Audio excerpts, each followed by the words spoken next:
How you going, people?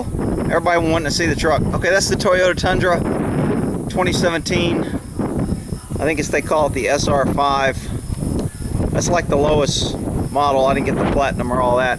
I did have to get some aftermarket wheels because the wheels that came on it were pretty junky steel painted. That's about my biggest. I'm gonna try to get out of this wind here. Whew. That wind feels good, but it's So I made a little list of different things that I like about this truck versus besides the fact it starts like that piece of shit Ford. The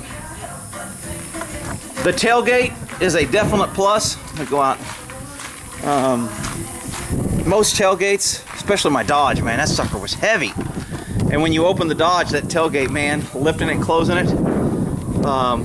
But on these tailgates, they have like a pretty nice, besides you can lock it, cameras on it. It comes down by itself nice and easy. So that was a plus. It came with a standard bed liner, spray-in bed liner. So, and of course, you know, I just paid $500 to put that in my other truck. Let's see what else. Oh, they got nice lights and when you open your door, they got little lights right there. Those are LEDs that light up your bed, one on each side. So those side lights light up, and then those the backup lights up there lights up. So it lights your bed up really nice. Really like that.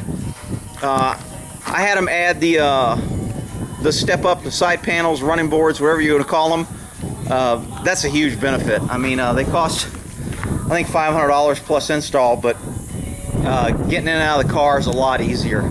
I mean, I can step up and I can slide out, but it also came stock with 18-inch wheels, and I couldn't find any decent 18-inch wheels without paying an arm and a leg for them. Like I said, I found these. These are off a Toyota Texas Texas edition Toyota Tundra. So a guy wrecked it, I guess, and he kept his wheels. So I got his wheels off Craigslist. $700 for those stinking wheels, but the wheels that came on it were just, they were oogly. Let's see what else I like. Let me move back here and try to pull out my list. The windshield view is much wider and clearer than the Ford. Again, a plus is this one starts when you turn it off, unlike the Ford. It's got just as much pulling power. I think it might have more. I think the Ford had maybe 94, 95. I think this might have 10. Not a big deal. I'm not pulling that much. A huge plus on this is the turning radius. I hate trucks that you can't make a freaking U-turn.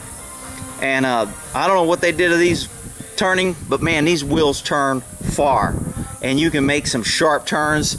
Makes it easier to park, easier to get out, and easier to make a U-turn on a 2 or 3 lane road. I couldn't make a U-turn on a 5 lane road with that damn Ford without backing up and trying it again.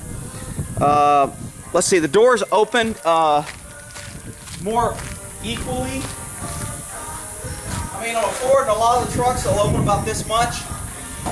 These open all the way almost straight, which gives you a lot more access inside the truck.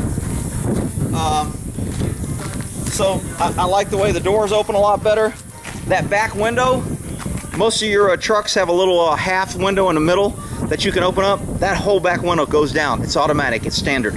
I got a little button on the dash and it just rolls straight down the whole back window. So if you have something long or boards and you need to run it all the way from the front out the back of the window, you can roll down that back window completely. It also real good for getting out the heat real quick. Roll down that back window, open my front windows, and the heat, hot air in the car is out immediately.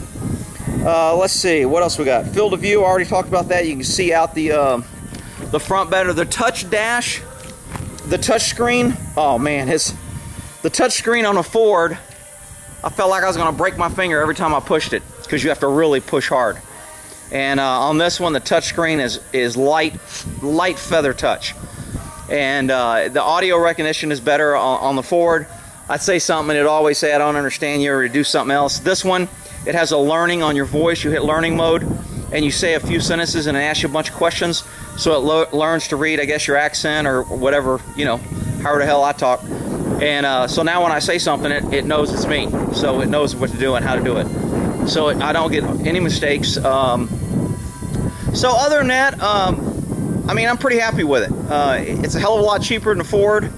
And I mean, to be honest, I've always liked Japanese cars. You know, I get tired of that buy American, be pro-American and stuff, and then you end up settling for bullshit. And I know I'm going to have the Ford lovers and Chevy lovers and the GMC lovers and the Japanese haters. And look, man, I'm just one person. I'm just giving you my opinion. I mean, you know, I tell you why I like it. I like the way the doors open. I like the handles. I like the way the doors shut nice. They're not heavy. They stay open. That damn Ford, it would never stay open. I'd open the door and it would always close. And unless I hit a certain point at max to where it would hold it, it would always end up leaning forward and closing. It was a pain in the ass getting it out.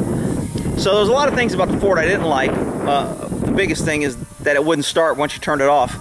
And it was towed so many damn times, the tow company freaking knew me and my truck in the whole Denton, Texas area.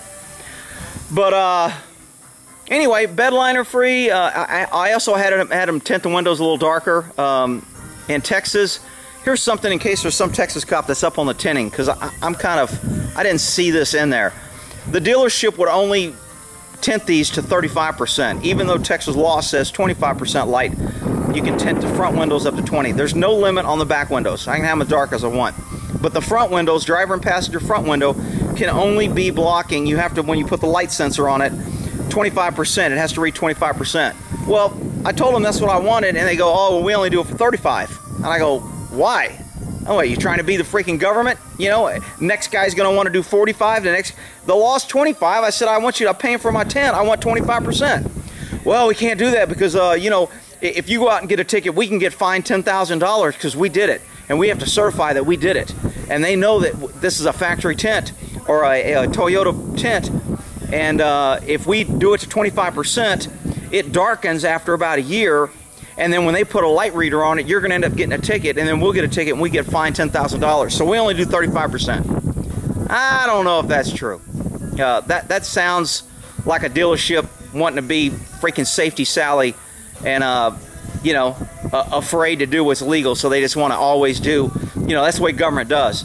They make shit legal at this point, and then you have a bunch of other Safety Sally idiots that want to add 20 things on top of government. So I wasn't real happy about that with Toyota, but other than that, man, the service is good. They took care of me. Car was in and out. They called me for the running boards. You know, Ford was a big pain in the butt about, oh, we don't have loaners, but we have a rental. You know, that ought to be a clue. If your dealership has a rental office in their service department, and at Ford, there is a Hertz rental car office right there in the shop, right off the side, a little room. So where you drop your car off under the same roof is a Hertz rental car. If you're bringing your car to a dealership that has a rental service in their service department, that might be a clue. So, and again, they were always coming up with reason to go, oh, but we have a rental service right there, so you can rent a car, no problem. And, you know, when I talked to Toyota, they go, look, you'll never be without a car. You're always going to have a loaner car. We always have loaner cars. So he goes, don't worry about that. So when they put the side panels on, they gave me a loaner car. And, you know, 6 hours later, they called me back and said, your tent's done and your running boards are on. So that's the truck. I think I've showed you all sides. I like it. I mean, I don't... You know, I haven't had that long. I've got, what, 400 or 500 miles on it. The wind's blowing like crazy, which feels really good because it's hot as hell out here. But I think it's a nice truck, and it drives well, it handles well, it turns well. I told you the benefits. It's got a V8. The engine's nice and clean. I've always liked the Japanese steering wheel, blinkers, cruise control, you know, flashing your bright lights. I've always liked the smoothness in the way they handle it. American cars always have, you know, clicky, clunky, kind of hard. And on Japanese cars, every Japanese car has always been consistent. It's smooth, it's compact, it's right there. Hi, Mr. T! It's like, dude, don't be doing no damn horse video. I'm just out here minding my own business. He hates when I do videos because I harass him. Alright, so everybody's been complaining about the truck. Also on this truck, I got a gas cap, which I like. Freaking Ford wants to put that damn fancy bullshit. You don't need a gas cap, automatic lock. You just stick the nozzle in because you're too stupid to keep up with your gas cap. We're going to make it idiot-proof. Meanwhile, you can't ever fill up your car with a freaking gas can without a special nozzle to release the clip, or you got 2 knives and you have to release it to, I mean, I got a regular gas cap and a regular freaking nozzle, which I like, which I didn't like on Ford. So anyway, that's the truck, and that's my opinion. We'll end that there.